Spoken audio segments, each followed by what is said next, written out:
Halo, selamat malam, saudara-saudara dalam Kristus. Bertemu kembali di pembinaan GKIM Kaimtong. Pada hari ini kita akan melanjutkan pembahasan yang dari minggu kemarin. Hari ini mengenai makna penebusan Kristus. Sebelumnya, mari kita berdoa dulu sebelum memulai pembinaan pada hari ini. Mari kita berdoa. Tuhan adalah Bapa kami yang di surga, terima kasih untuk hari ini kami boleh kembali masuk dalam pembinaan. Berikanlah kepada kami untuk telinga yang mau mendengar, hati yang terbuka, pikiran yang terbuka untuk supaya boleh kami mengerti untuk pemaparan pembinaan pada hari ini. Biarlah semuanya itu boleh mendatangkan kebaikan bagi kami, berkati Pak Yohanes yang akan membagikan materinya, supaya biarlah Roh Kudus-Mu yang menguasai semuanya, hikmat Tuhan diberikan kepada kami. Terima kasih Bapa, dan nama Yesus kami berdoa. Amin. Pada hari ini kita kembali akan mengikuti pembinaan dilanjutkan yang dari minggu kemarin dari Pak Yohanis. Nah, sebelumnya seperti yang biasanya kita akan dibagi juga menjadi 2 session. Session pertama adalah paparan dari Pak Yohanis. Setelah itu session kedua akan diadakan tanya jawab. Nah, untuk waktu selanjutnya saya serahkan langsung kepada Pak Yohanis. Silakan Pak Yohanis.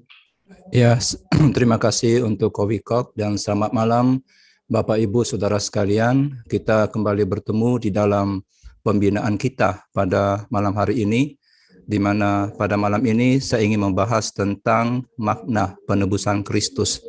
Nah, kita sudah melihat teori-teori yang keliru mengenai penebusan ini. Misalnya teori contoh, teori demonstrasi kasih Allah, teori demonstrasi keadilan Allah, kemudian teori penebusan kepada setan. Dan ada satu hal yang bisa kita terima, yaitu teori pemuasan kepada Bapa. Dan teori ini diajukan oleh Anselmus. Nah, pada hari ini saya ingin membahas satu pandangan atau satu teori mengenai penebusan yang kita bisa juga katakan inilah makna daripada penebusan yang merupakan teori dari reformator, yaitu yang kita sebut dan disebut di dalam teori ini, yaitu the penal substitution theory atau teori substitusi penal atau penebusan substitusi atau penebusan pengganti atau penggantian hukuman. Nah, teori ini dikembangkan selama reformasi Protestan di abad ke-16 oleh Martin Luther, oleh John Calvin, dan kemudian dirumuskan lebih konkret lagi oleh teolog reform Charles Hodge pada tahun 1797 sampai 1878. Nah, pendukung daripada teori substitusi hukuman atau di penal substitution teori ini berpendapat bahwa konsep ini alkitabiah dan ini berakar pada sejarah atau tradisi daripada gereja Kristen.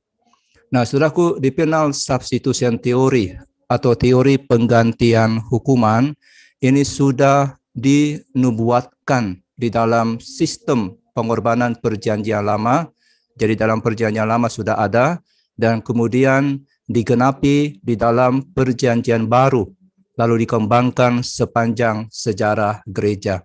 Nah, sejak reformasi, Protestan sangat menekankan kepada teori substitusi atau teori penggantian hukuman ini. Dan dalam istilah yudisial berarti bahwa Tuhan Yesus membayar hukuman dosa kita, membeli penebusan kita dengan darahnya.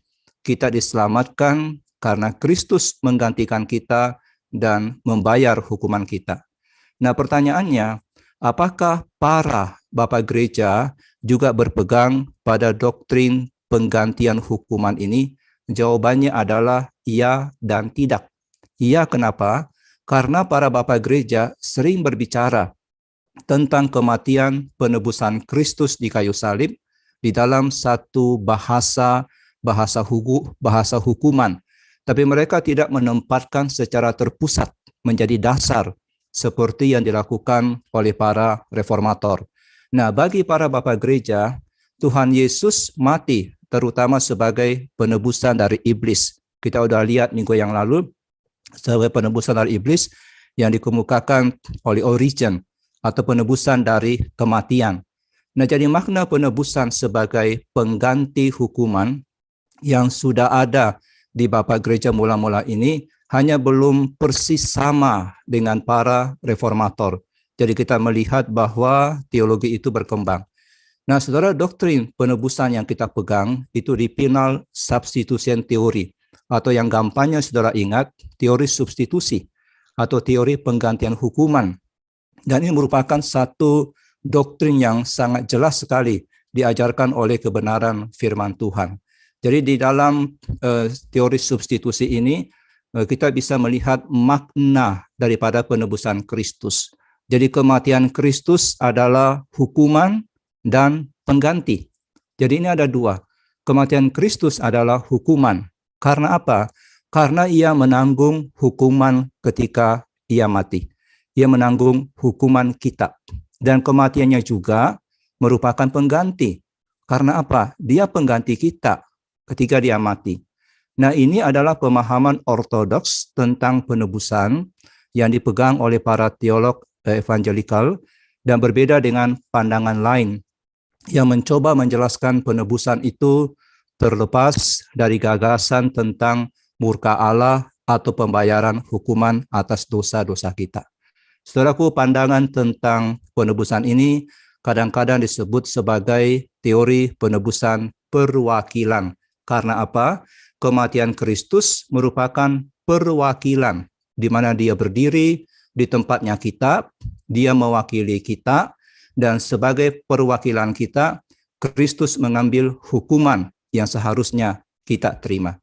Nah, saudaraku, di dalam teori penggantian hukuman ini, atau di penal substitution theory, hukuman itu ditimpakan oleh Allah Bapa. Nah, kalau kita bertanya, siapa yang menuntut Kristus untuk membayar hukuman atas dosa-dosa kita? Jawaban yang diberikan oleh Alkitab adalah hukuman itu dijatuhkan oleh Allah Bapa, di mana ia mewakili kepentingan Trinitas di dalam penebusan. Jadi keadilan Allah lah yang menuntut supaya dosa dibayar. Dan di antara anggota Trinitas, Allah Bapa lah yang berperan untuk menuntut pembayaran itu. Allah Anak secara sukarela dia menanggung peran dalam menanggung hukuman tersebut. Nah, kita tahu di dalam Alkitab Paulus berkata, dia yang tidak mengenal dosa telah dibuatnya menjadi dosa karena kita, supaya dalam dia kita dibenarkan oleh Allah. Kemudian di dalam Galatia 4 ayat 4 sampai 7, tetapi setelah genap waktunya maka Allah mengutus anaknya yang lahir dari seorang perempuan, yang diutus untuk menebus mereka.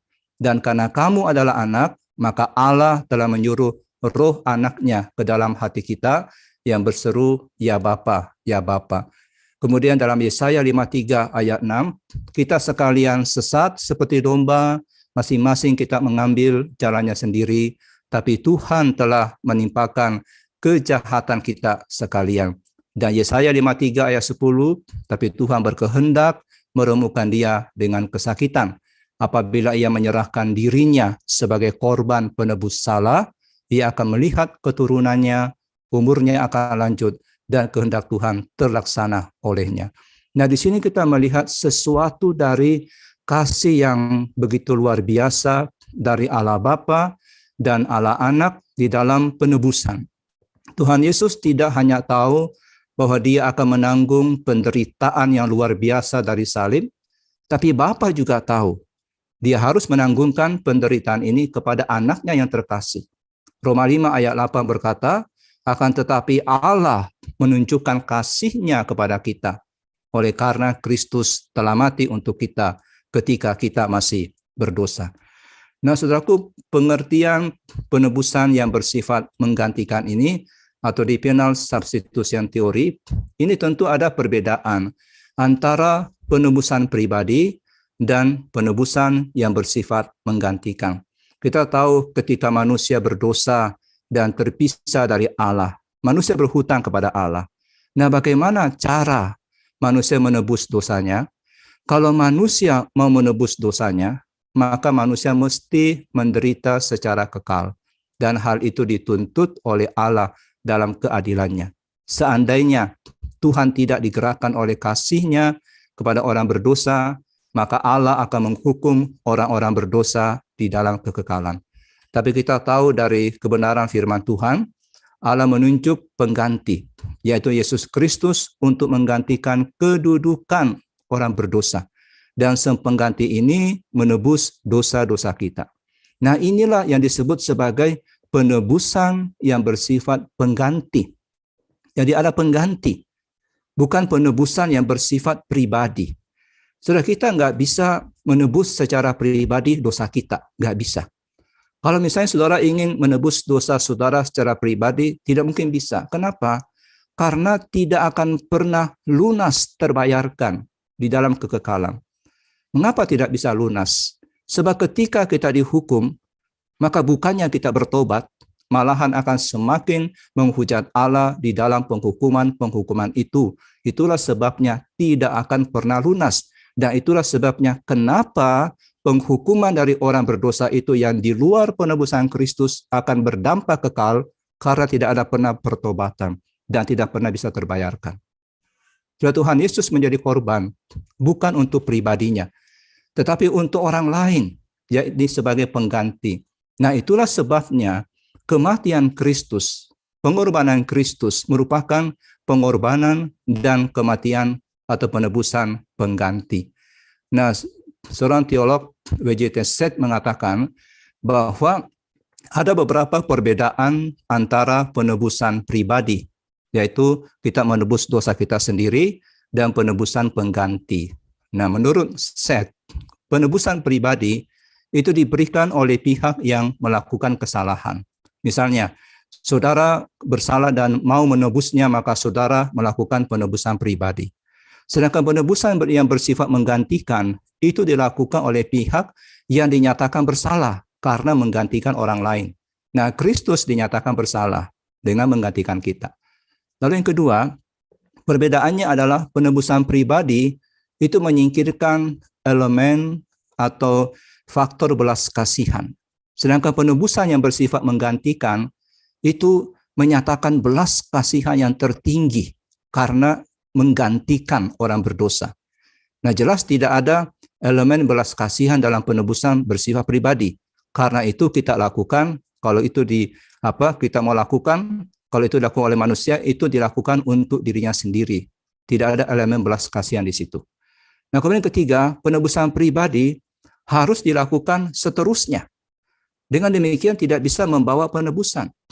Sedangkan penebusan yang bersifat menggantikan itu membawa kepada pendamaian, yaitu hidup yang kekal. Penebusan bersifat pengganti itu tidak mengalami penderitaan abadi. Kenapa? Karena sudah diberikan sebuah pembayaran yang lengkap. Nah, kita mungkin bertanya, saudara, berarti ketika Tuhan Yesus mati kayu salib, kenapa Tuhan Yesus tidak mengalami penderitaan abadi, penderitaan kekal? Sedangkan kalau kita dihukum, kita mengalami penderitaan yang kekal, penderitaan abadi. Kenapa Tuhan Yesus tidak mengalami penderitaan abadi atau penderitaan kekal itu? Kenapa? Saudaraku, ada beberapa alasan untuk perbedaan ini. Nah, kalau kita lihat dulu dari sisi kita, kenapa kita harus mengalami penderitaan kekal kalau kita nggak percaya dan kemudian kita dihukum dan kita mengalami satu hukuman yang kekal? Kenapa kita harus mengalami ini? Pertama, kita tidak akan pernah bisa membuat diri kita benar di hadapan Tuhan di luar penebusan Kristus. Jadi dosa yang sudah kita lakukan akan membuat kita terus bersalah kepada Allah.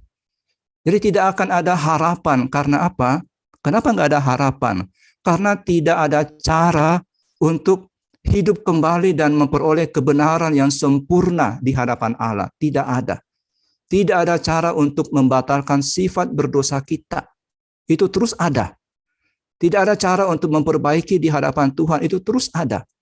Makanya kita tidak pernah bisa membuat diri kita benar di hadapan Tuhan. Itulah sebabnya penghukuman kita bersifat kekal. Yang kedua, kita nggak pernah bisa bertobat. Jadi mereka yang tidak menerima anugerah keselamatan dari Tuhan, bahkan walaupun dia sudah dilemparkan dalam neraka, itu nggak akan bisa menebus dosa-dosanya di dalam neraka sampai 1000 tahun, sampai 1.000.000 tahun. Kenapa nggak bisa? Ya karena nggak pernah ada pertobatan di neraka itu. Justru yang akan muncul kebencian, kepahitan akan semakin menambah dosanya dan menambah hukumannya. Itulah sebabnya kenapa penghukuman di dalam neraka itu kekal, karena tidak pernah ada pertobatan di situ. Di sana kepahitan yang semakin bertumpuk, semakin menghujat kepada Allah. Dan yang ketiga, kita akan terus ada sebagai orang berdosa kalau kita di luar Kristus yang menderita dalam kebencian, kepahitan terhadap Tuhan hingga terus menambah dosa kita. Makanya mereka yang tidak percaya kepada Kristus, hukumannya juga kekal. Nah, di dalam neraka tidak akan ada lagi pertobatan, tetapi kepahitan yang semakin bertambah besar, karena di sana sudah tidak lagi anugerah lagi daripada Tuhan. So kita melihat, saudaraku, bahwa ada 3 hal. Jadi mengapa kita harus mengalami penderitaan yang abadi di sini. Nah, saudara yang kasih oleh Tuhan Yesus, kita melihat bahwa di dalam penderitaan ini, jadi kalau kita yang menderita di luar Kristus akan mengalami penderitaan abadi.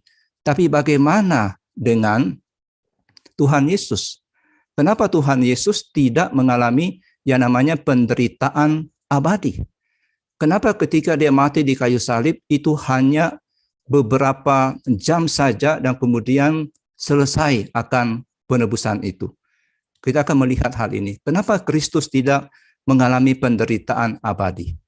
Karena apa? Tuhan Yesus sebagai pengganti sanggup menanggung semua murka Allah atas dosa kita dan menanggungnya sampai akhir. Saudaraku, tidak ada manusia biasa yang bisa melakukan ini. Tapi berdasarkan kesatuan kodrat ilahi dan manusia di dalam dirinya sendiri, maka Kristus mampu menanggung semua murka Allah dari dosa-dosa kita dan sampai akhir. Yesaya mengatakan bahwa Kristus sesudah kesusahan jiwanya, ia akan melihat terang dan menjadi puas, dan hambaku itu sebagai orang yang benar akan memberikan membenarkan banyak orang oleh hikmatnya, dan kejahatan mereka dia pikul. Ia akan menjadi puas, selesai. Dan kita tahu ketika disalibkan, kemudian Tuhan Yesus sudah selesai lakukan tugas penyelamatan itu, dia berkata, sudah selesai. Artinya dia sudah selesai menanggung dosa manusia, dosa kita. Nah, kalau Kristus tidak membayar hukuman secara penuh, maka masih akan ada hukuman yang tersisa bagi kita. Tetapi karena ia telah membayar penuh hukuman yang harus kita terima, maka Roma 8 ayat 1 berkata, demikianlah sekarang tidak ada penghukuman bagi mereka yang ada di dalam Kristus. Jadi saudaraku, penderitaan abadi itu tidak diperlukan bagi Kristus. Karena apa? Dia membayar lunas dosa-dosa kita. Penderitaan abadi akan ada kalau hukumannya tidak pernah sepenuhnya dibayar, dan bahwa pelaku kejahatan masih menjadi orang berdosa. Nah, ini berbeda dengan Kristus. Ketika penderitaan Kristus akhirnya berakhir di kayu salib, itu menunjukkan bahwa ia telah menanggung murka Allah sepenuhnya atas dosa, dan tidak ada lagi hukuman yang harus dibayar. Itu juga menunjukkan bahwa dia benar di hadapan Allah, dan dengan cara ini kita melihat Kristus menderita untuk waktu yang terbatas dan bukan selama-lamanya. Karena pembayarannya itu cukup untuk dosa-dosa kita. Nah, penulis Alkitab banyak sekali menekankan finalitas daripada penebusan Kristus ini. Ibrani 9 ayat 25 sampai 28 berkata, dan ia bukan masuk untuk berulang-ulang mempersembahkan dirinya sendiri, sebagaimana imam besar setiap tahun masuk ke dalam tempat kudus dengan darah yang bukan darahnya. 26, sebab jika demikian ia harus berulang-ulang menderita sejak dunia ini dijadikan. Tapi ia hanya satu kali saja menyatakan dirinya pada zaman akhir untuk menghapuskan dosa oleh korbannya. Dan sama seperti manusia ditetapkan mati satu kali dan sesudah itu dihakimi, demikian pula Kristus hanya satu kali mengorbankan dirinya. Jadi finalitas sekali untuk selama-lamanya. Pengorbanan Kristus ini tentu bertentangan dengan ajaran dari Katolik Roma, bahwa dalam misa ada pengulangan pengorbanan Kristus, dan bahwa pengorbanan Kristus diulang setiap kali misa atau perjamuan kudus dilaksanakan. Nah, oleh karena finalitas pengorbanan Kristus ini, maka tidak ada lagi hukuman dosa yang tersisa yang harus kita bayar. Nah, saudara, penebusan daripada Kristus ini atau the penal substitution theory ini, teori substitusi penebusan ini adalah satu teori yang bersifat objektif. Satu teori yang bersifat objektif. Nah, di dalam bagian ini ada dua aspek pekerjaan Kristus yang sangat objektif.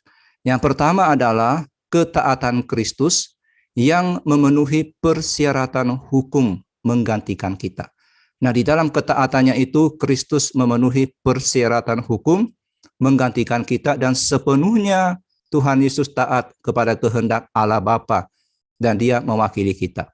Dan yang kedua, penderitaan Kristus itu menanggung hukuman kita. Ini sangat objektif sekali. Dia menanggung hukuman kita. Di dalam penderitaannya, Kristus menanggung hukuman kita dan mati karena dosa-dosa kita. Dan penting untuk diperhatikan bahwa ketaatan dan penderitaan Kristus ini, penekanan utamanya, pengaruh utamanya bukan pada kita. Ini mesti diperhatikan dalam makna penebusan Kristus ini. Bahwa ketaatan Kristus, penderitaan Kristus, penekanan utamanya, pengaruh utamanya bukan pada kita, tetapi pada Allah Bapa. Nah, Tuhan Yesus mentaati Bapa, menggantikan kita dengan sempurna memenuhi tuntutan hukum. Dia menderita menggantikan kita, dia menerima dalam dirinya hukuman kita, dan dalam kedua kasus itu, penebusan memiliki pengaruh utama langsung pada Tuhan sendiri, yakni meredakan murka Tuhan. Itu yang utama, meredakan murka Tuhan dan untuk memenuhi tuntutan hukum dari Tuhan. Kemudian dampak selanjutnya adalah orang berdosa didamaikan dengan Allah. Kita tahu orang berdosa adalah seteru Allah. Dan Allah murka terhadap manusia yang berdosa. Nah, penebusan Kristus ini meredakan murka Allah. Nah, inilah yang kita sebut sebagai sifat objektif dari penebusan. Yakni penebusan tidak melibatkan perasaan saudara dan saya, tetapi didasarkan kepada fakta yang sudah berlangsung 2000 tahun yang lalu di kayu salib, bahwa murka Allah itu diredakan dan kita yang percaya kepada Kristus telah didamaikan dengan Allah. Nah, dampaknya atas diri kita adalah kita diselamatkan, kita mengalami damai sejahtera, dosa kita diampuni, dan semua yang kita alami itu bersifat namanya sifat subjektif dari penebusan. Apa yang kita alami sekarang ini. Saudaraku, penebusan yang bersifat objektif ini sudah jelas dinyatakan dalam korban persembahan perjanjian lama. Kita tahu bahwa korban-korban dalam perjanjian lama dibawa kepada Tuhan terutama untuk menebus dosa. Tapi juga sebagai pernyataan persembahan dan rasa syukur. Jadi darah itu dibawa ke hadapan Tuhan dan terutama itu untuk meredakan murka Tuhan. Ayub 42 ayat 7-8 dikatakan Tuhan berfirman kepada Ayub dan dia berkata katakan pada Elifas orang Teman, murkaku menyala terhadap engkau, terhadap temannya Ayub, dan terhadap kedua sahabatmu, karena kamu tidak berkata benar tentang aku seperti hambaku Ayub. Lalu Allah menyuruh mereka mempersembahkan korban bakaran. Untuk apa? Untuk meredakan murka Allah. Supaya Tuhan tidak menghukum mereka. Nah, ini merupakan contoh penebusan yang bersifat objektif. Di mana penebusan itu utamanya adalah meredakan murka Allah. Sedangkan sifat subjektifnya itu merupakan konsekuensinya. Dampak bagi orang yang menerima penebusan, yakni teman-teman Ayub yang tidak dihukum oleh Allah. Nah, sama halnya dengan penebusan Kristus, harga itu dibayarkan kepada Allah oleh Kristus sebagai apa? Wakil orang berdosa sehingga murka Allah diredakan dan kita dibenarkan, diampuni oleh Allah. Penebusan bersifat objektif. Sifatnya pasti. Jadi bukan berdasarkan pada perasaan saudara, bukan. Bukan berdasarkan pada apa yang kita rasa, bukan. Tapi kepada pengampunan Allah di kayu salib yang sudah Tuhan kerjakan 2000 tahun yang lalu, yang minggu depan dalam Jumat Agung kita peringati. Di situ murka Allah itu sudah reda. oleh kematian Kristus yang menebus. Allah sudah mendamaikan dunia dengan dirinya melalui penebusan Kristus. 2 Korintus 5:19 berkata seperti ini, sebab Allah mendamaikan dunia dengan dirinya oleh Kristus, dengan tidak memperhitungkan pelanggaran mereka. Dan ia telah mempercayakan berita pendamaian itu kepada kami, kata Paulus. Jadi hal ini sama sekali tidak menunjuk kepada perubahan moral apapun pada manusia, tapi menunjuk pada kenyataan tuntutan hukum itu dipenuhi. Ini yang pertama yang terutama, bahwa Tuhan itu dipuaskan. Roma 5:10-11. Sebab jikalau kita ketika masih seteru diperdamaikan dengan Allah oleh kematian anaknya, lebih-lebih sekarang kita diperdamaikan pasti akan diselamatkan oleh hidupnya. Kapan kita diperdamaikan, saudara? Pada waktu kita belum bertobat, pada waktu kita masih seteru, pada waktu kita masih menjadi musuh Allah, pada waktu kita belum dengar siapa itu Kristus, pada waktu belum ada perubahan apa-apa dalam diri kita. Pendamaian itu sudah dikerjakan 2000 tahun yang lalu dalam penebusan Kristus. Murka Allah itu sudah diredahkan dengan kematian Kristus. Inilah sifat objektif dari penebusan. Tidak bergantung kepada kita. Semua kasih karunia, tapi semua bergantung sepenuhnya kepada karya Kristus di atas kayu salib. Sedangkan sifat subjektifnya dari penebusan adalah apa yang kita rasakan hari ini. Kita sudah terima Tuhan Yesus sebagai juru selamat. Apa yang kita alami hari ini. Dan tentu saja saudara, kita nggak bisa bergantung pada sifat subjektif itu. Kadang-kadang kita mungkin merasa kita ini orang yang berdosa. Kita belum bisa hidup menyenangkan hati Tuhan. Itu sifat subjektifnya. Tapi ada sifat objektifnya. Bahwa Kristus sudah meredakan murka Allah. Kita nggak bisa bergantung pada perasaan kita dalam menjalani hidup kekristenan kita. Tapi kita mesti bergantung kepada iman kita. Iman kepada apa yang Alkitab tuliskan untuk kita. Saudaraku, ada banyak bukti tentang penebusan Kristus yang bersifat menggantikan ini, yang substitusi ini. Alkitab jelas sekali mengajarkan penderitaan dan kematian Kristus itu bersifat menggantikan. Dan istilah menggantikan di sini betul-betul Kristus mengambil tempatnya kita. Dan bahwa kesalahan kita, kesalahan manusia dijatuhkan kepadanya dan hukuman dialihkan kepada dia. Penderitaan Kristus bukan sekedar penderitaan simpati dari seorang teman, akan tetapi penderitaan yang menggantikan substitusi dari anak domba Allah bagi dunia ini. Dan bukti Alkitab banyak sekali, saudara. Korban dalam perjanjian lama adalah korban yang menggantikan. Perjanjian lama mengajarkan pada kita untuk melihat bahwa korban yang dipersembahkan di atas mezbah itu korban yang menggantikan. Kita tahu ketika bangsa Israel membawa korban kepada Tuhan, mereka harus meletakkan tangan di atas kepala korban itu dan mengakui dosa mereka. Dan tindakan itu melambangkan apa? Melambangkan pengalihan dosa kepada korban dan menganggapnya menebus orang yang mempersembahkannya. Ada substitusi di situ. Imamat 1 ayat 4. Lalu ia harus meletakkan tangannya ke atas kepala korban bakaran itu sehingga baginya persembahan itu diperkenan untuk mengadakan pendamaian baginya. Dan Imamat 16 ayat 20 sampai dengan ayat yang ke-22 dikatakan setelah selesai mengadakan pendamaian bagi tempat kudus dan kemah pertemuan serta mezbah, ia harus mempersembahkan kambing jantan yang masih hidup itu, dan Harun harus meletakkan kedua tangannya ke atas kepala kambing jantan, mengakui di atas kepala kambing itu segala kesalahan orang Israel dan segala pelanggaran mereka, apapun juga dosa mereka. Dia menanggungkan substitusi kepada kambing itu. Dan setelah melakukan penumpangan tangan, kematian dijauhkan dari orang yang menumpangkan tangan itu dari bangsa Israel, tapi kematian dijatuhkan atas korban pengganti itu, atas kambing domba itu. Nah, arti penting ini jelas dinyatakan, nyawa makhluk ada di dalam darahnya.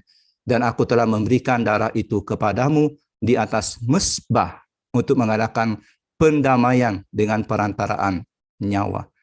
Jadi hewan korban dalam kematiannya mengambil tempat kematian dari orang yang mengorbankan.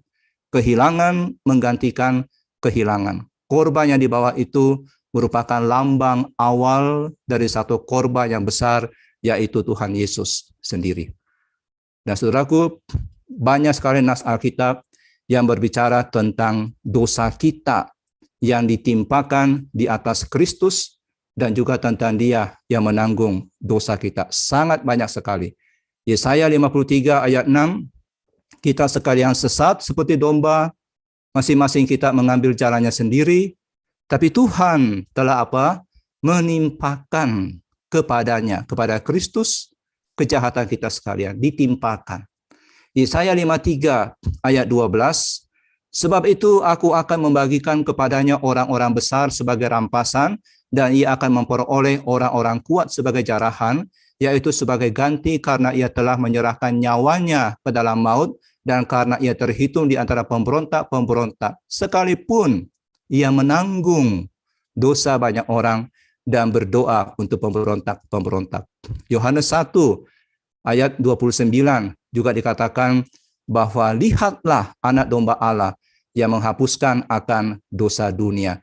Dan 2 Korintus pasal 5:12, dia yang tidak mengenal dosa telah dibuatnya menjadi dosa karena kita. Supaya apa? Kita dibenarkan. Dan banyak lagi contoh-contoh di dalam Alkitab yang kita bisa lihat itu. Dengan demikian berdasarkan Alkitab ini, kita bisa mengatakan dosa kita sudah ditanggungkan di atas Kristus. Hal ini bukan berarti sifat berdosanya kita pindah. Kita masih punya sifat berdosa, tapi dosa kita telah ditanggungkan kepada Kristus, telah ditanggungkan kepada Dia. Nah, saudaraku, kita akan melihat bahwa teori ini, bahwa tentang teori substitusi ini, juga ada bantahan-bantahan dari orang-orang yang tidak setuju dengan teori substitusi ini. Ini merupakan satu teori dari para reformator, tapi ada banyak bantahan-bantahan yang diberikan, dan kita akan menjawab akan bantahan-bantahan itu. Yang pertama, dikatakan bahwa penggantian, kalau dikatakan substitusi, Tuhan Yesus menggantikan, penggantian dalam hal yang berkaitan dengan pelaksanaan hukuman, itu sesungguhnya enggak sesuai dengan hukum. Kata yang berkeberatan ini. Nah, menurut keberatan ini, kalau penggantian hutang uang bukan saja boleh, tapi harus diterima. Misal, saudara punya hutang kepada seseorang. Dan kemudian saya bersedia menanggung hutang itu. Saya bayar hutang itu. Saudara punya hutang 1M misalnya. Dan saya bersedia tanggung, saya bayar hutang 1M itu. Nah, itu boleh dilakukan karena ini masalah hutang piutang. Akan tetapi katanya berbeda dengan hukuman. Jadi hukuman itu bersifat pribadi hingga tidak mungkin ada pengalihan seperti itu. Nah, bagaimana kita menjawab hal ini? Sebenarnya saudara, ada juga dalam hukum tentang penggantian yang tidak berurusan dengan uang. Misalnya, dalam bukunya Armour, dalam bukunya Atonement dan Law, dia menyebutkan 3 contoh kasus seperti itu. Pertama, tentang penggantian dalam hal kerja untuk kepentingan umum yang dituntut oleh hukum. Jadi orang lain bisa menggantikannya untuk kerja. Misal ronda malam hari, ketika dapat giliran ronda, itu bisa digantikan oleh orang lain. Yang kedua adalah tentang penggantian dalam dinas militer yang dituntut atas nama seseorang. Dan yang ketiga, Armour mengatakan bahkan dalam kasus kriminal hukum itu memungkinkan pelaksanaan hukumannya bisa digantikan oleh orang lain. Seorang pengganti dapat menggenapi semua tuntutan hukuman yang dijatuhkan dengan konsisten. Jadi jelas terbukti bahwa hukum mengakui prinsip penggantian, walaupun memang tidak mudah mengutip contoh-contoh tentang seseorang yang tidak bersalah boleh bertindak menjadi pengganti seorang penjahat dan menanggung pelaksanaan hukuman itu.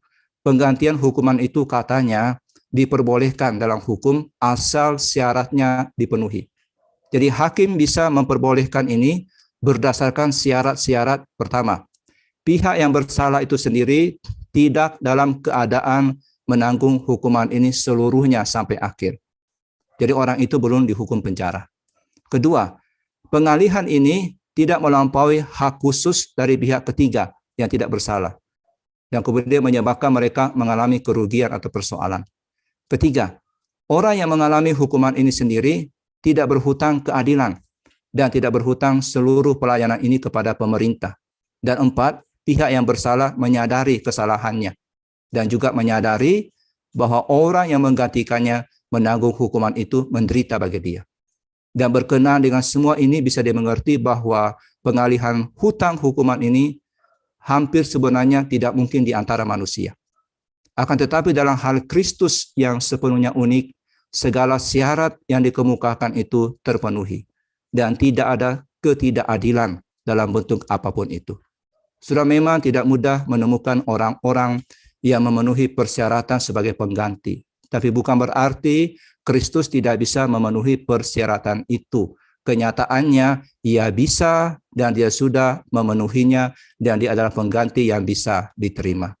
Nah, kalau kita mengatakan doktrin ini menjadikan orang yang tidak bersalah menderita akibat dosa dari orang jahat, dan dengan demikian tidak bisa diterima, sama artinya dengan kita mengatakan keberatan terhadap pemerintahan moral dari Tuhan.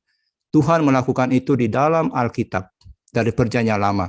Dan selain itu, keberatan ini berlawanan dengan semua teori tentang penebusan yang sudah kita bahas.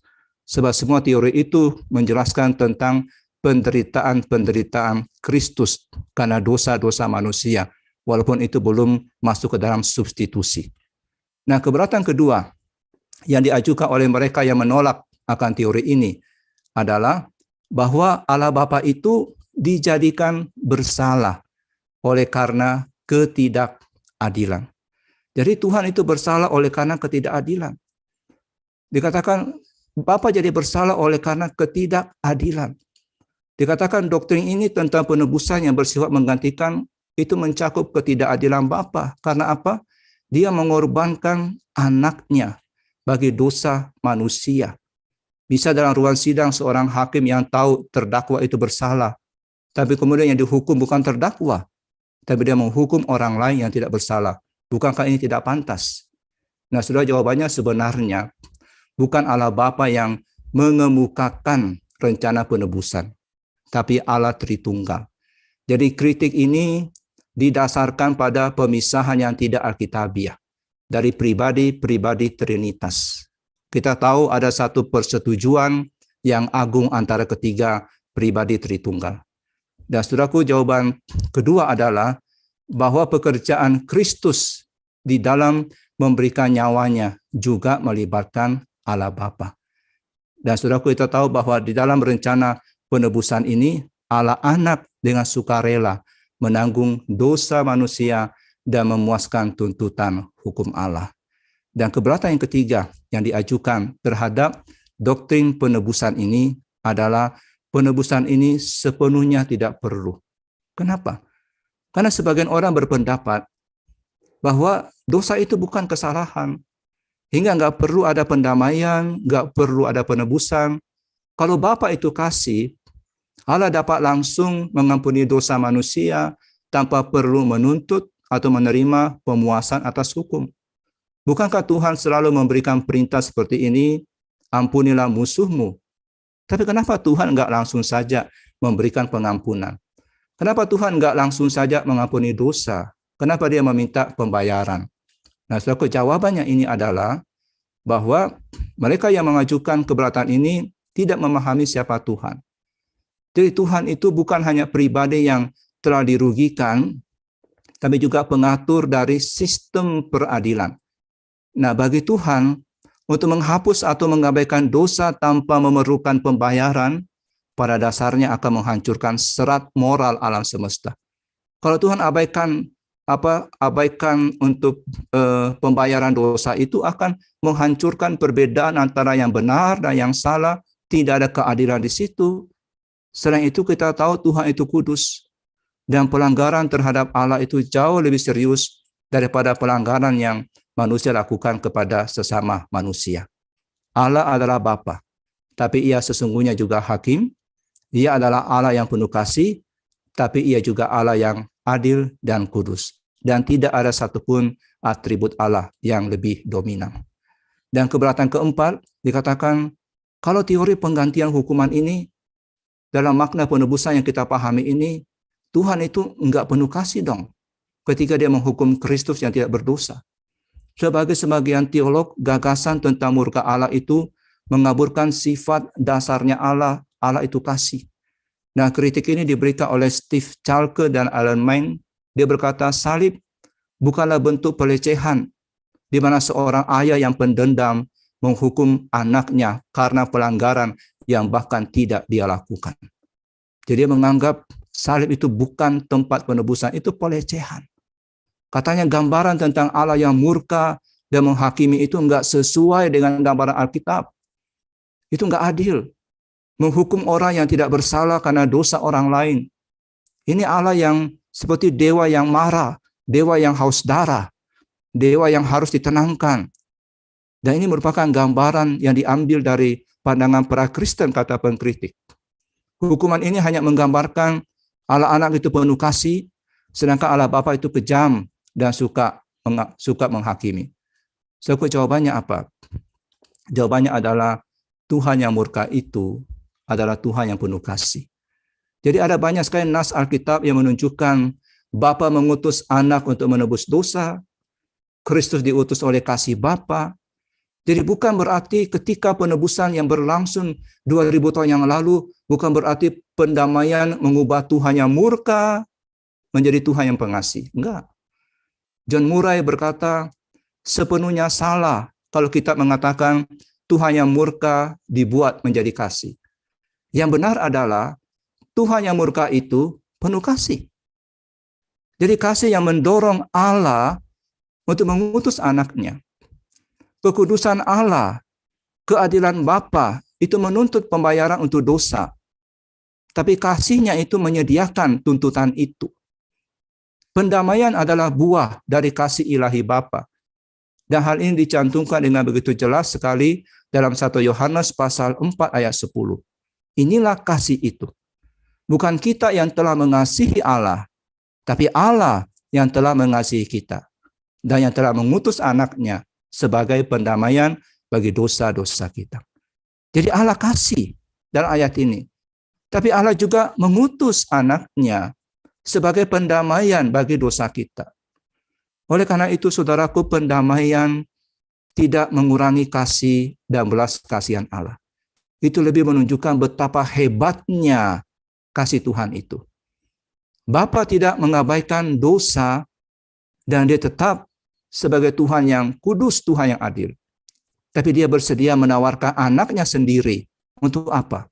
Meredakan murkanya terhadap dosa. Seandainya murka Allah itu tidak diredakan, tidak akan ada pengampunan dosa. Jadi dengan menuntut pembayaran hukuman, Tuhan menunjukkan betapa besar kekudusan dan keadilannya. Dengan memberikan pembayaran itu, Allah menunjukkan kasih-Nya. Seperti yang dikatakan oleh Paulus dalam Roma 3:26, maksudnya ialah untuk menunjukkan keadilannya pada masa ini, supaya nyata ia benar dan membenarkan banyak orang yang percaya pada Yesus. Jadi salib merupakan simbol penebusan yang pas. Salib itu melambangkan dua atribut dari sifat Allah. Disitulah kasih Allah bertemu dengan kekudusannya. Kekudusan menuntut pembayaran hukuman, dan kasih membayar pembayaran itu.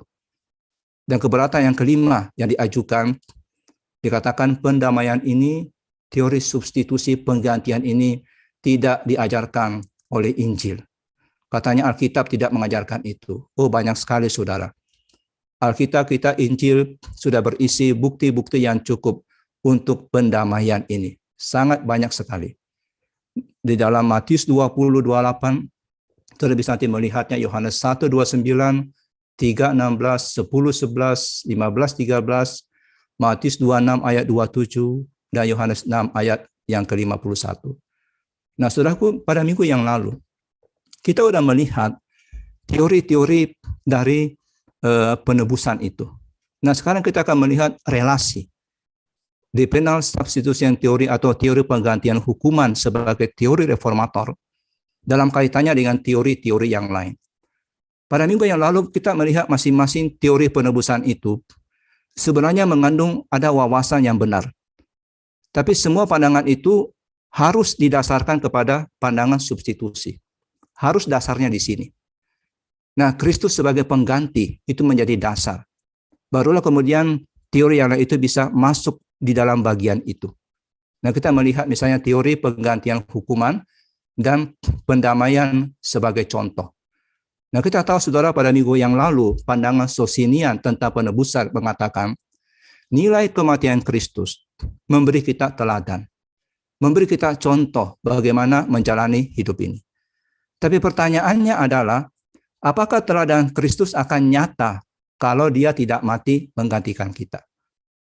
Misal, kita bisa diselamatkan terlepas dari kematiannya sebagai pengganti.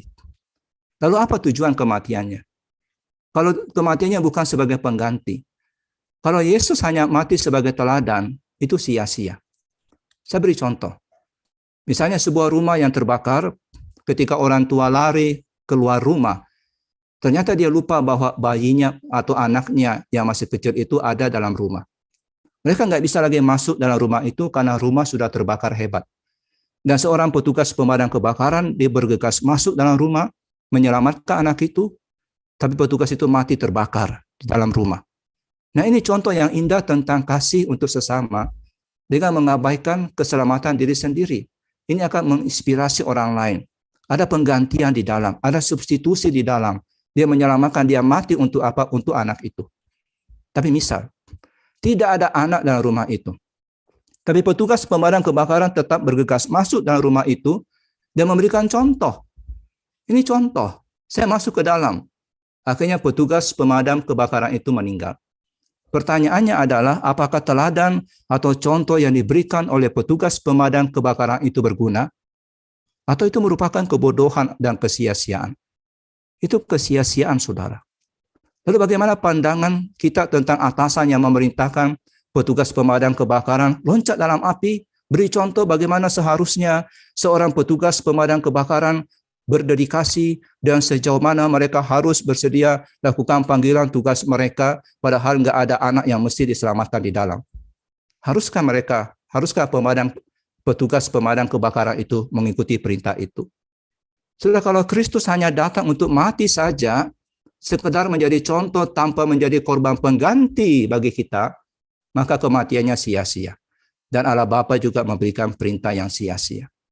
Di sisi lain, jika memang ada anak di rumah, bukan hanya anak yang diselamatkan, tapi kita juga diberi contoh tentang keberanian dan tidak mementingkan diri sendiri. Demikian juga jika manusia berdosa dan akan binasa, tapi kemudian Kristus datang, menyerahkan nyawanya, menggantikan umat manusia. Kita bukan hanya diselamatkan, tapi kita juga diberikan contoh bagaimana seharusnya kita hidup.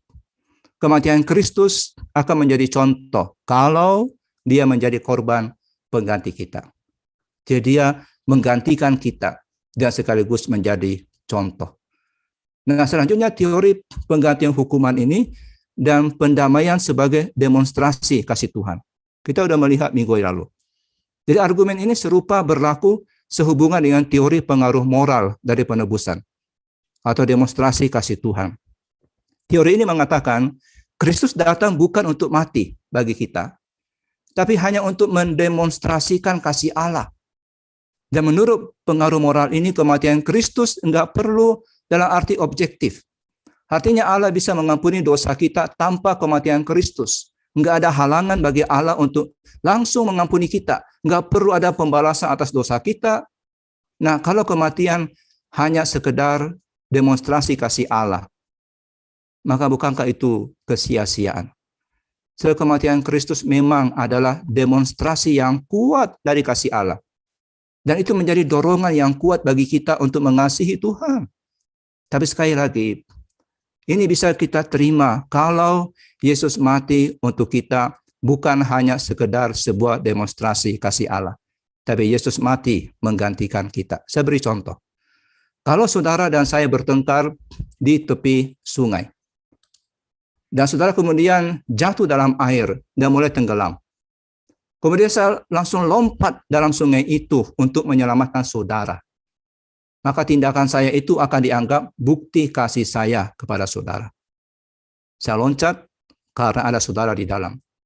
Tapi kalau saudara berdiri dengan aman di tepi sungai, di jembatan, dan saya berkata, lihat betapa aku mengasihimu, dan saya kemudian lompat dalam air dan diseret oleh arus yang deras, dan kemudian mati, apakah tindakan saya itu akan membuat saudara mengasihi saya? Saudara akan menganggap saya itu mengalami gangguan jiwa, tidak stabil. Nah, demikian pula dengan penebusan Kristus. Kematian Kristus memang demonstrasi dari kasih Allah. Tapi itu akan efektif kalau memang dia datang mati menggantikan kita, bukan hanya sekedar demonstrasi. Kalau penebusan bukan untuk mati menggantikan kita, itu bukan demonstrasi yang efektif, itu kesia-siaan. Jadi hal yang utama adalah Tuhan Yesus datang, mati menggantikan kita, dan kemudian itu merupakan demonstrasi kasih Allah. Kematiannya yang menggantikan, yang mensubstitusi kita, itu dasar dan itu yang paling utama. Dan setelah kita lihat kemudian teori yang lain dalam hubungannya dengan teori penggantian, yaitu teori demonstrasi keadilan Tuhan. Nah, perhatian utama dari teori pemerintahan ini, atau teori demonstrasi keadilan Tuhan yang kita pernah bahas, ini katanya untuk menjaga keadilan Tuhan. Jadi ia melihat penebusan itu pada dasarnya demonstrasi keadilan Tuhan. Dan mengatakan kematian Yesus bukan untuk menggantikan kita, tapi untuk menunjukkan seriusnya konsekuensi dosa itu, hingga menggerakkan kita untuk bertobat, dan bahwa Kristus telah dihukum mati. Nah, kalau kematian Kristus hanya untuk demonstrasi keadilan Tuhan, di mana Allah ingin menunjukkan seriusnya dosa tanpa ada unsur penebusan di situ, maka kematian Kristus juga menjadi sia-sia. Dia menjadi korban dari ketidakadilan yang besar. Jika kematian Kristus tidak menanggung hukuman kita untuk menebus kita, maka tidak ada keadilan di dalamnya. Sebaliknya dalam teori substitusi atau teori pengganti, tidak ada masalah seperti itu. Kristus mati untuk keselamatan orang-orang berdosa. Dan ketika Kristus mati menggantikan kita, akan terlihat seriusnya hukum itu. Hukum itu menuntut sesuatu yang radikal, yaitu kematian anak Allah sendiri. Jadi saudaraku, teori substitusi ini sangat menekankan kebenaran dan kekudusan Allah. Tapi kepenuhan kasih-Nya terlihat jelas dalam apa yang Tuhan rela lakukan untuk menebus kita. Nah, teori penghukuman dan pendamaian sebagai kemenangan atas kejahatan. Dan kita pernah juga melihat akan hal ini, saudara, bahwa ada teori pendamaian atas kuasa yang jahat. Kita tahu bahwa teori tebusan atau klasik kemenangan itu diperoleh dengan menawarkan Kristus sebagai tebusan kepada setan. Dan menurut teori ini, akhirnya setan dikalahkan oleh karena penebusan Kristus dan manusia dilepaskan dari cengkraman setan. Nah, saudaraku, di dalam teori daripada substitusi ini, penebusan itu bukan dibayarkan pada setan. Jadi apa yang kita bahas hari ini tentang makna penebusan Kristus, penebusan bukan dibayarkan kepada setan, tapi dibayarkan kepada Allah Bapa. Pembayaran tebusan kepada Allah Bapa membawa kemenangan atas kuasa setan, atas kekuatan yang jahat, dan kekuatan dosa dipatahkan dengan penebusan Kristus yang menggantikan ini. So, mengapa ketika pembayaran diberikan oleh Kristus kepada Allah Bapa, maka kita juga dibebaskan dari kuasa setan. So, manusia harus dibebaskan dari tuntutan hukum kalau ingin dibebaskan dari kuasa setan. Karena nama setan itu berarti penuduh. Dia mendorong kita untuk berbuat dosa sehingga dia bisa menuduh kita dan membawa kita ke bawah tuntutan hukum, kepada kutukan hukum. Nah, inilah inti dari kuasanya atas kita. Dengan demikian, kalau manusia ingin dibebaskan dari kuasa setan, harus dibebaskan dari tuntutan hukum. Nah, Kristus menebus kita dari kutukan hukum. Nah, dengan demikian ketika kita bebas dari kutukan hukum, kita bebas dari perbudakan setan yang menahan kita. Alkitab dengan jelas mengatakan, kita dibebaskan dari kutukan hukum karena Kristus menggantikan kita. Di dalam Kristus, hukuman kita telah dibayar. Dan di dalam Dia, kita telah mati dan dihidupkan kembali. Dalam mati bersama Kristus, kita enggak lagi menjadi budak dosa. Kristus menebus kita dari kutuk hukum Taurat dengan menjadi kutuk bagi kita. Demikian sekarang tidak ada penghukuman bagi mereka yang ada dalam Kristus. Dan tidak seorang pun, termasuk setan, yang bisa menghukum. Karena Allah sudah membebaskan kita dan telah mati dan kita dibebaskan dari tuntutan hukum. Dan dengan demikian Paulus dapat menantang kuasa maut dan dosa. Mengatakan, hai maut, di manakah sengatmu? Karena Kristus sudah menggenapi hukum bagi kita. Dan karena itu dosa tidak lagi punya kuasa atas kita.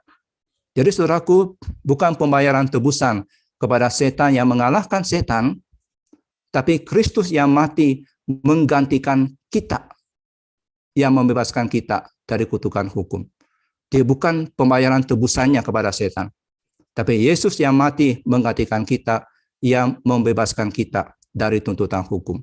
Dengan menanggung hukuman dosa kita, dan dengan demikian memuaskan sekali dan untuk selamanya tuntutan hukum yang adil, Kristus melepaskan kendali setan atas kita sampai kepada akarnya. Dan kematian Kristus merupakan kemenangan Allah atas kekuatan jahat, tapi itu hanya bisa terjadi karena kematian Kristus merupakan korban pengganti. Nah, saudaraku yang dikasihi oleh Tuhan Yesus, di dalam teori penebusan yang menggantikan ini, yang substitusi ini, yang kita sudah pelajari, dan itulah makna dari penebusan yang sesungguhnya, yaitu kematian Kristus yang menggantikan kita, yang menebus kita. Ada beberapa aspek penebusan Kristus di situ.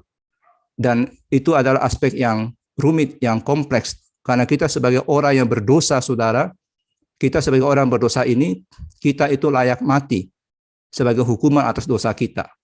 Kita layak menanggung murka Allah karena dosa kita. Ini kondisi kita. Kita dipisahkan dari Allah oleh dosa-dosa kita. Dan kita berada dalam perbudakan dosa dan kerajaan setan. Nah, bagaimana supaya kita enggak mati? Enggak menanggung hukuman, tidak dipisahkan dari Allah, dan tidak berada dalam perbudakan dosa. 4 hal itu dipenuhi oleh kematian Kristus. Dengan apa? Dengan pengorbanan. Jadi Kristus membayar hukuman kematian yang pantas. Dia memberikan dirinya sebagai korban bagi kita. Dengan apa? Dengan pendamaian. Dia melepaskan kita dari murka Allah. Kita didamaikan dengan Allah. 1 Yohanes 4 ayat 10. Inilah kasih itu. Bukan kita yang telah mengasihi Allah, tapi Allah yang telah mengasihi kita. Dan kita direkonsiliasi. Terpisah dari Allah. Kita butuh seorang yang memberikan rekonsiliasi. Kembali bersekutu dengan Allah. Dan Kristus mati untuk apa? Untuk merekonsiliasi kita. Kita kembali tidak terasing dari Tuhan. Kita kembali punya persekutuan dengan Tuhan. Dan kemudian terakhir, 4 kebutuhan itu dipenuhi dengan yang namanya penebusan. Saudaraku, karena kita sebagai orang berdosa, berada dalam belenggu dosa, dan setan, kita membutuhkan seseorang untuk menyediakan penebusan yang menebus kita keluar dari belenggu itu. Dan ketika kita berbicara tentang penebusan ini, maka gagasan tentang tebusan itu muncul. Ada harga yang dibayarkan, yang tadi saya sudah katakan, setelah saya sudah sampaikan tadi.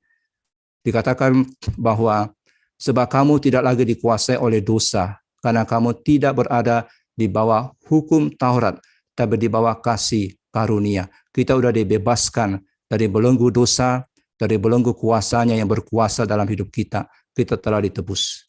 Nah, saudara, kita sudah melihat akan makna penebusan ini, dan kita akan melihat terakhir bahwa dalam teori substitusi dari kematian Kristus ini, kalau kita pahami dengan segala kerumitannya, itu betul-betul kaya dan bermakna, dan itu membawa beberapa implikasi untuk kita. Kita melihat bahwa dari apa yang kita bahas 2 minggu ini, yang pertama, kita tidak mampu menyelamatkan diri kita sendiri. Teori substitusi hukuman menggantikan hukuman kita. Itu menegaskan ajaran Alkitabiah tentang dosa, tentang kerusakan total semua manusia. Dan Tuhan tidak akan bertindak sejauh itu dengan membunuh anaknya di kayu salib, anak yang dia kasihi, kalau itu tidak betul-betul diperlukan. Karena manusia sama sekali tidak mampu memenuhi kebutuhan itu. Makanya mesti anaknya sendiri yang dia korbankan. Yang kedua, implikasi dari apa yang kita pelajari dalam 2 minggu ini. Tuhan itu kasih dan Tuhan itu adil. Atribut atau sifat Tuhan itu bukan hanya satu, tapi ada beberapa. Tuhan bukan hanya yang benar dan menuntut. Tuhan bukan hanya mencintai dan memberi. Dia benar sedemikian rupa sehingga pengorbanan untuk dosa Tuhan sediakan. Dia penuh kasih sedemikian rupa sehingga dia memberikan pengorbanan itu sendiri. Dia sendiri yang berkorban. Tuhan itu kasih dan sangat kasih dan adil. Dan itu terpenuhi di atas kayu salib. Dan yang ketiga, saudara, implikasinya untuk kita. Keselamatan saudara itu kasih karunia. Tidak ada jalan keselamatan lain selain oleh kasih karunia karena kematian Kristus. Kematian Kristus memiliki nilai yang tak terbatas untuk menutupi seluruh dosa manusia sepanjang masa. Dan yang keempat, saudara, keselamatan saudara bersifat pasti. Ada jaminan keselamatan kita karena apa? Dasar relasi kita dengan Allah yang telah meredakan murka Allah. Ini objektif. Jadi meskipun perasaan saudara itu berubah, tapi dasar hubungan saudara dengan Tuhan tidak tergoyahkan. Karena ini objektif. Keselamatan kita bersifat pasti. Dan yang terakhir, keselamatan kita sangat mahal harganya. Kita tidak boleh menganggap enteng keselamatan yang kita miliki. Meskipun itu gratis, kasih karunia, itu hadiah. Tapi itu sangat mahal. Karena itu mengorbankan Kristus. Dia yang tidak berdosa, dijadikan berdosa karena kita. Dan menanggung dosa kita. Oleh karena itu, kita mesti selalu bersyukur atas apa yang sudah Tuhan lakukan untuk kita. Dan kita harus mengasihi dia, meneladani karakternya dia, dan hidup untuk Tuhan. 1 Yohanes 4 ayat 10. Inilah kasih itu. Bukan kita yang telah mengasihi Allah, tapi Allah yang telah mengasihi kita dan telah mengutus anaknya sebagai pendamaian bagi dosa-dosa kita. Amin. Saya serahkan kembali kepada Ko Wikok untuk memimpin di dalam sesi selanjutnya. Ya. Terima kasih Pak Yohanes. Sungguh pemaparan yang begitu dalam dan komplit sekali, dan banyak hal mungkin yang selama ini menjadi pertanyaan dari kita tuh mendapatkan jawabannya. Nah, sambil menunggu nanti masuknya pertanyaan, mungkin saya ingin mendengarkan dahulu nih respon dari Pak Andi kira-kira mengenai makna penebusan ini secara buat pribadi Pak Andi itu bagaimana kira-kira? Silakan Pak Andi. Ya makna penebusan ketika ya menjalani hidup ini ya banyak sekali masalah mungkin ya, dan juga mungkin ada beban, seringkali beban pelayanan, beban pekerjaan begitu. Seringkali juga ada masalah-masalah besar yang harus saya hadapi. Tapi saya ingat satu janji Tuhan gitu ya dalam Roma 8 itu kan. Apakah atau siapakah yang dapat memisahkan kita dari kasih Kristus? Nah, ini yang menjadi penghiburan buat saya secara pribadi ya. Ketika saya menjalani hidup ini, Tuhan sudah membuktikan begitu kasih yang begitu besar buat saya. Siapa sih kita ya? Kita hanya gembel-gembel yang harus dihukum mati, tapi Tuhan mau mati buat saya begitu. Dan kemudian sebuah pengharapan besar ya. Apa yang dapat memisahkan saya dari kasih Kristus? Walaupun saya harus sesak, ketelanjangan, kelaparan, penderitaan. Tapi kasih Kristus sudah membuktikan dan tidak ada yang bisa memisahkan saya dari kasih Kristus. Itu yang mungkin bisa memberikan semangat baru ketika masuk dalam pelayanan juga. Begitu, Pak Wikok. Ya, terima kasih. Sungguh satu respon yang baik ya, yang benar-benar bagaimana kita mengalami kasih Allah itu meninggikan kesetiaan Allah gitu pada saat kita masa-masa sulit gitu ya. Nah, satu lagi mungkin saya mau undang juga untuk Daniel, boleh memberikan respon dan pendapat pribadinya mengenai penebusan, makna penebusan ini. Silakan untuk Daniel. Ya, buat saya belajar mengenai bagaimana kita harus mengasihi sesama dan bagaimana kita harus hidup berubah, tidak lagi berbuat atau mengutamakan diri sendiri dan berkubang di dalam dosa. Karena saya belajar tidak ada kasih yang lebih besar daripada kasih Tuhan, kasih Allah yang mengutus Yesus Kristus mati di kayu salib untuk menebus kita manusia yang berdosa. Jadi saya melalui penebusan Kristus ini saya belajar bagaimana saya harus hidup lebih mengasihi sesama dan menjauhi dosa. Baik. Jadi hubungannya untuk hari ini adalah bagaimana memenuhi tuntutan hukum kasih yang Tuhan Yesus ajarkan, gitu ya, mengasihi Allah dengan segenap hati, segenap akal budi, ya, dan juga mengasihi sesama seperti diriku sendiri, begitu ya, mungkin Daniel ya. Oke, ada satu hal mungkin yang terpikirkan tadi mengenai misalnya seberapa besar sih kasih Allah kepada kita, gitu ya. Nah, sampai rela gitu ya memberikan anaknya gitu ya, disalib, dihinakan gitu ya, demi keuntungan kita gitu. Nah, itu mungkin bisa mengingatkan kepada kita dan dalam setiap kehidupan begitu besarnya kasih Allah gitu sehingga mengaruniakan anaknya gitu ya, untuk disengsarakan untuk keuntungan kita gitu, bukan untuk keuntungannya kita Allah secara langsung. Kalau kita tidak mungkin kita membiarkan anak kita misalnya menderita untuk keuntungan orang lain gitu ya. Oke. Nah, sekarang kita akan masuk ke dalam pertanyaan. Nah, mungkin begini Pak, untuk Pak Yohanes, sering kita mendapatkan pertanyaan gitu ya, apakah keselamatan itu satu kali selamat selamanya selamat tanpa perlu lagi tambahan yang lain begitu. Nah, mungkin bisa dijawab. Jadi makna penebusan ini kan tadi secara subjektif satu kali dan selamanya gitu. Tapi banyak orang yang masih memahami bahwa kita tuh selain sudah mendapatkan penebusan, kita juga harus mengerjakan keselamatan gitu ya.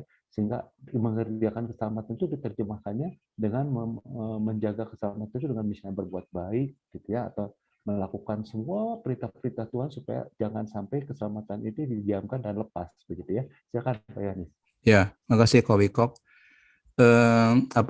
Alkitab banyak sekali dan jelas mengatakan bahwa kita berada di tangan Kristus dan tidak seorang pun yang dapat merebut kita dari tangannya. Dan keselamatan itu merupakan keselamatan yang sekali selamat dan tentu tetap selamat. Dan seperti yang tadi saya sudah jelaskan, bahwa kematian Kristus itu bersifat objektif, ya, dan juga yang kedua bersifat subjektif. Dan yang paling penting di sini adalah bersifat objektif, bahwa penebusan Kristus itu meredakan akan murka Allah, dan itu sudah terjadi di kayu salib untuk keselamatan kita, untuk penebusan kita, bahkan sebelum kita bertobat, ketika kita masih berdosa, Tuhan sudah mengasihi kita dan memberikan kepada kita pemilihan itu. Dan mengenai tentang kita yang yang sudah percaya pada Kristus, tentu ketika kita lakukan perbuatan-perbuatan baik, itu bukan lagi bertujuan untuk mendapatkan keselamatan, tapi itu merupakan hasil yang alamiah dari apa yang sudah terjadi dalam kehidupan spiritual kita, dalam hati kita. Jadi kita yang sudah dilahirkan baru, itu akan memiliki satu kerinduan yang baru, satu hati yang baru, satu keinginan yang baru untuk hidup kudus, hidup menyenangkan hati Tuhan. Ya, kita mesti mengusahakan ini dengan sungguh-sungguh, ya. Tentu kenapa mengusahakan sungguh-sungguh? Karena di dalamnya ada pencobaan yang kita alami. Kita mesti melawan pencobaan itu, dan iblis tidak senang ketika kita hidup menyenangkan hati Tuhan. Pasti akan terus menggoda kita, dan keinginan daging kita itu masih ada tentunya. Keinginan daging dalam diri kita, kita mesti lawan itu. Itu dikatakan kita mesti sungguh-sungguh, kita mesti serius. Untuk apa? Mencapai pengudusan yang Tuhan inginkan dalam hidup kita. Jadi orang Kristen itu kita berada di dalam satu tahap yang namanya ordo salutis atau urutan keselamatan. Memang ada perdebatan dalam arti urutan keselamatan ini, ya. Ada yang mengatakan ini urut-urutan, ada juga yang berkata itu terjadi sekaligus. Seperti Herman Baffy mengatakan sekaligus terjadi keselamatan kita, bukan urut-urutan. Jadi awalnya kita lahir baru. Nah, ini dasar. Kalau kita mau mengatakan urutan, lahir baru, kemudian kita beriman kepada Kristus, kemudian kita bertobat, ya. Nah, setelah bertobat, kemudian kita dibenarkan dan kita masuk ke dalam pengudusan, dalam proses pengudusan, ya. Ini dalam Roma pasal yang ke-8. Kita masuk dalam proses pengudusan, dan inilah bagian kita hari ini. Kita berada dalam proses itu dan kita berusaha untuk dikuduskan dan semakin dikuduskan oleh Tuhan. Ini bukan sesuatu yang di luar naturnya kita, Kak Wiko dan saudara-saudara semuanya, tapi ini naturnya kita, keinginan kita. Itu sebab kita berjuang untuk pengudusan. Dan kelak kita akan menerima terakhir pemuliaan. Nah, saya katakan tadi ordo salutis, ordo keselamatan.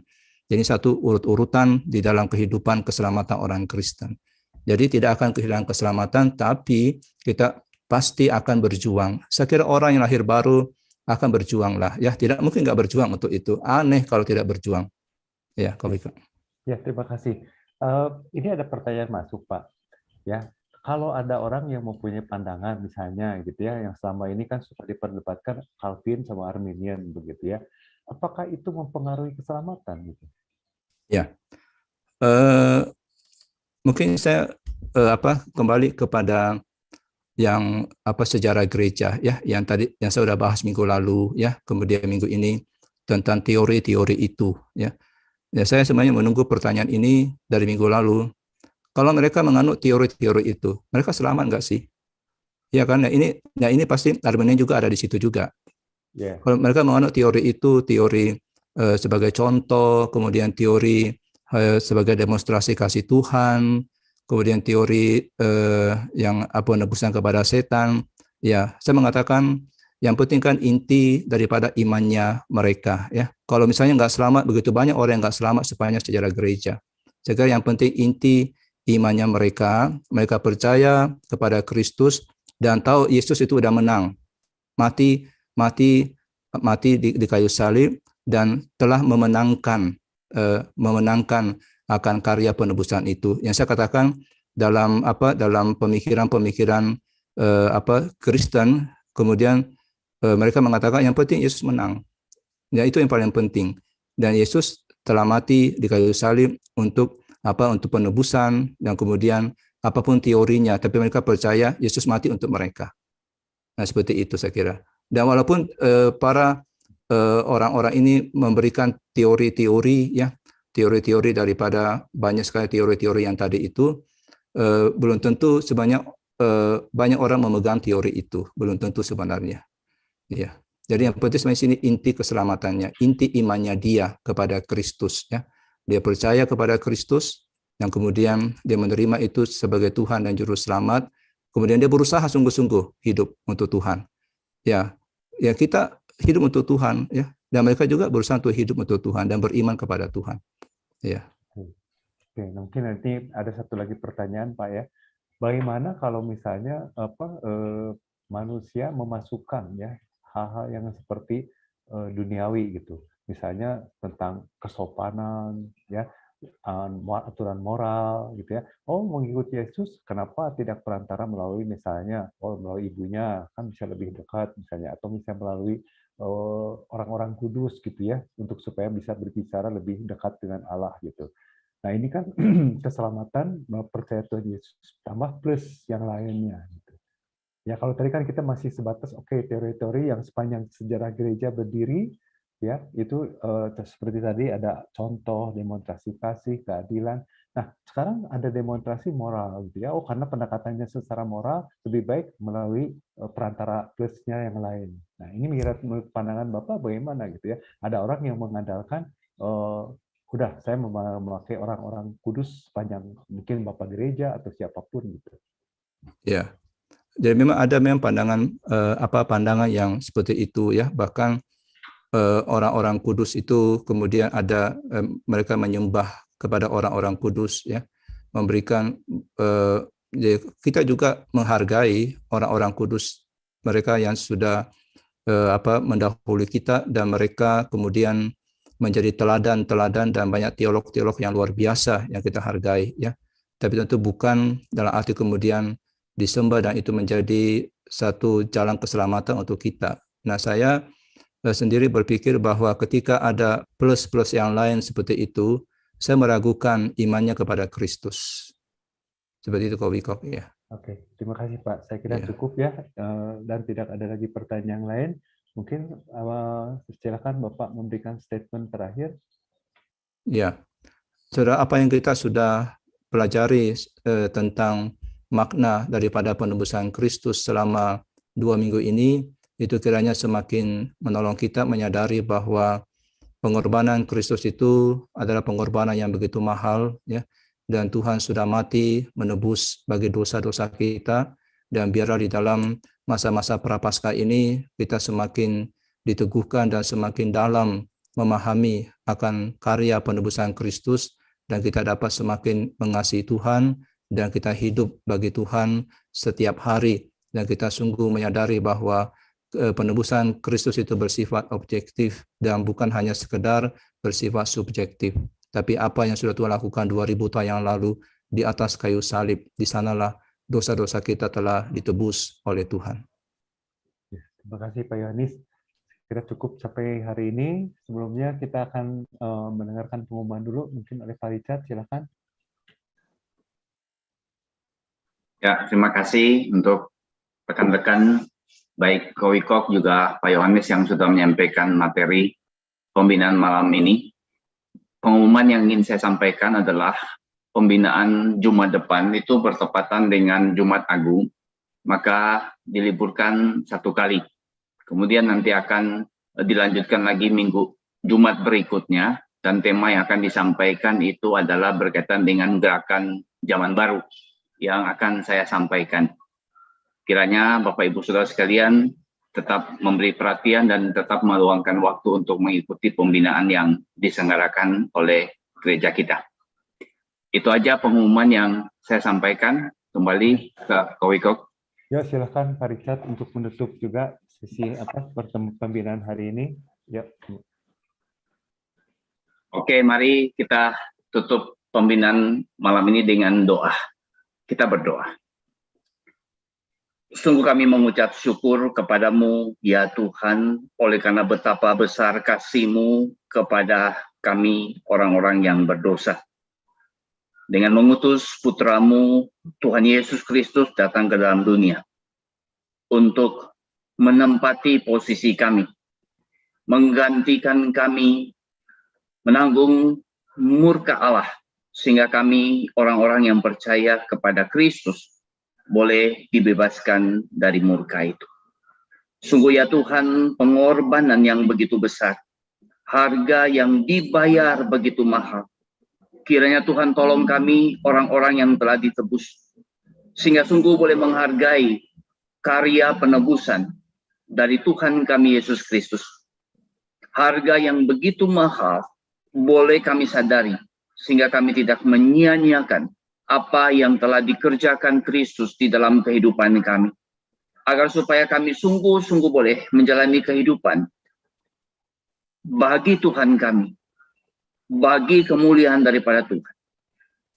Tolonglah kami ya Tuhan, supaya kami juga menjadi anak-anak Tuhan yang terus mau belajar, mengenal Engkau, mengenal kebenaran firman Tuhan, dan boleh bertumbuh di dalam iman kami. Sehingga kami sungguh boleh menjadi saksi Tuhan, bahkan kami juga bisa mempertanggungjawabkan iman kami, dan juga boleh menyaksikan iman kami kepada orang-orang di sekeliling kami.